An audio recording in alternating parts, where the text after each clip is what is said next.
Thanks for taking the time to meet with me.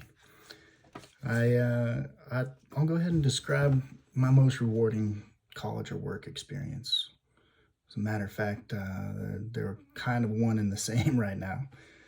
Um, During the pandemic, I had an opportunity to visit Greece in order to fix a piece of equipment while studying cinematography. It's a place I'd never been before, but I'd read about all the time.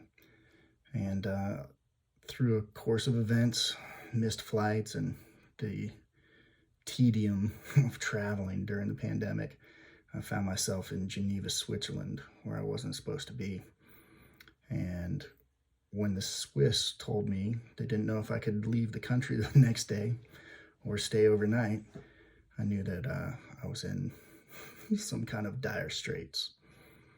So I found myself in a hotel at 3 a.m.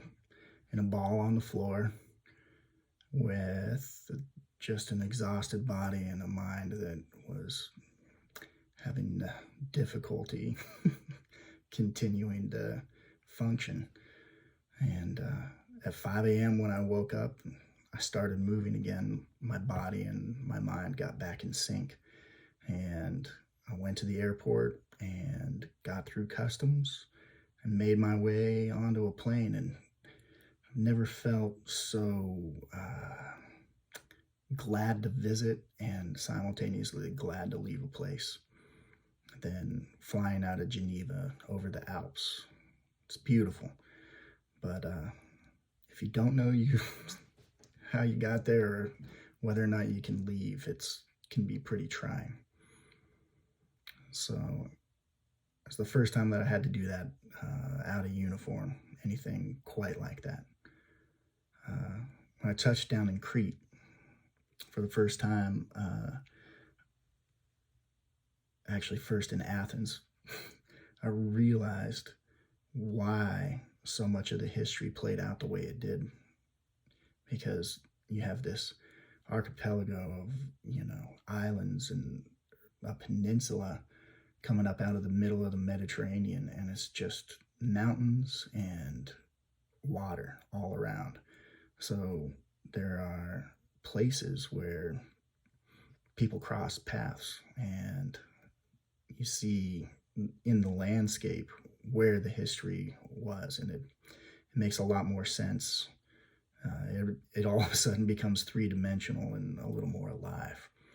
So it was quite an amazing experience seeing that for the first time. And I found myself feeling a bit more at home in a place I'd never been. I managed to help correct the problem that I had been sent out there for, and simultaneously continue my studies, and had an opportunity to visit some ancient arts spaces and old temples, old cities that really brought to life what I was studying at the time, which was art. That particular experience really helped broaden me between work and school. My efforts were termed Herculean by the folks that I worked for, and I really did feel like like Heracles, like I had done something great, and that I found out a lot more about myself while doing so. Give me an example of a difficult decision that you have made. The first, most recent, would probably be retiring from active duty, and then subsequently deciding to leave a position that I've been in and move to Vermont to start a new life.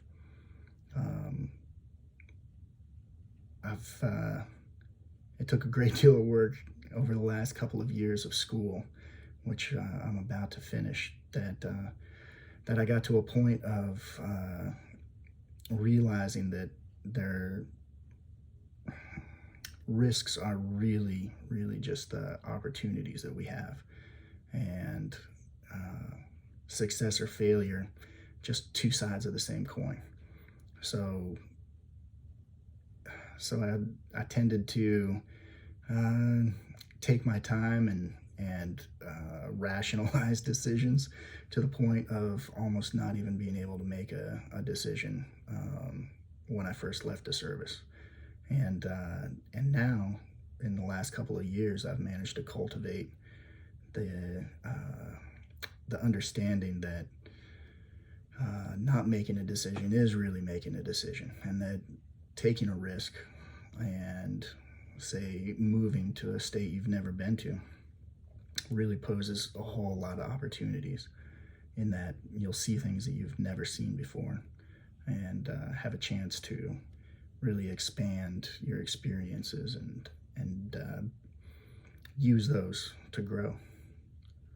So one by one, you just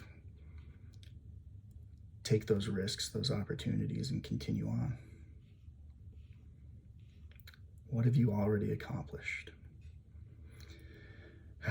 Number one, it's not just one thing, but completing a cinematography degree while traveling from the Middle East to the Pacific Islands. I studied script writing on transatlantic and trans-Pacific flights.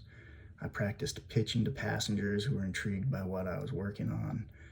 I studied art while visiting Greece for the first time, where the history books I've read came to life, and in the landscape. And I returned to the Middle East while studying classic films and visited some of my old stomping grounds while rewatching Casablanca, feeling a bit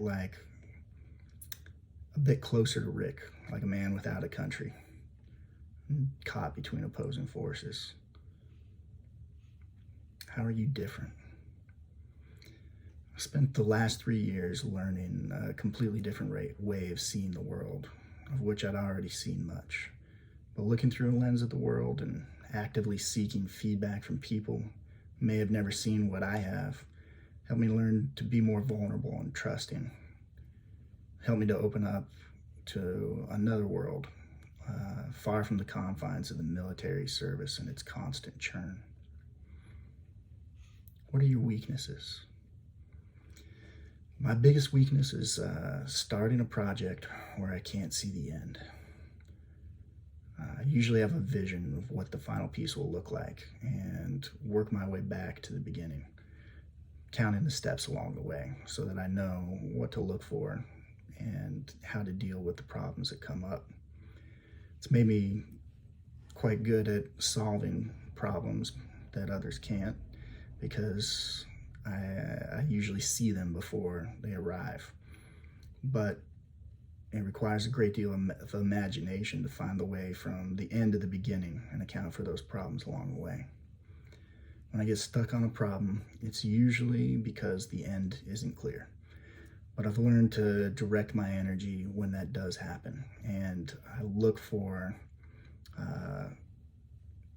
to use my mantra, which has become symbolic of how to get out of that feedback loop. I've got a little practice amplifier in my studio, and it says on the front of it, with a picture I've taken of one of the places I've been, sun rising over a hill in California, and it says, use your hands. So when I reach a problem that I have difficulty coming up with a solution to, I tend to look for, what can I do? What action can I take right now in order to fix another problem? You know, maybe not the one that I'm thinking about, but in, once again, getting your body moving and finding out how to direct that energy, I wind up finding the solution, because my brain is free to kind of wander while my body and mind are working on the other problem at hand. So it's along the lines of the shower principle, but instead of just standing around waiting for the answer, I find what it is that needs to be done and work on that. And then along the way, things kind of fall into place, and you're ready to attack the next problem. So that's a lot of what you can expect, how I'm gonna deal with any of the problems that we have here. And I'm really looking forward to continuing to work with y'all. Thank you.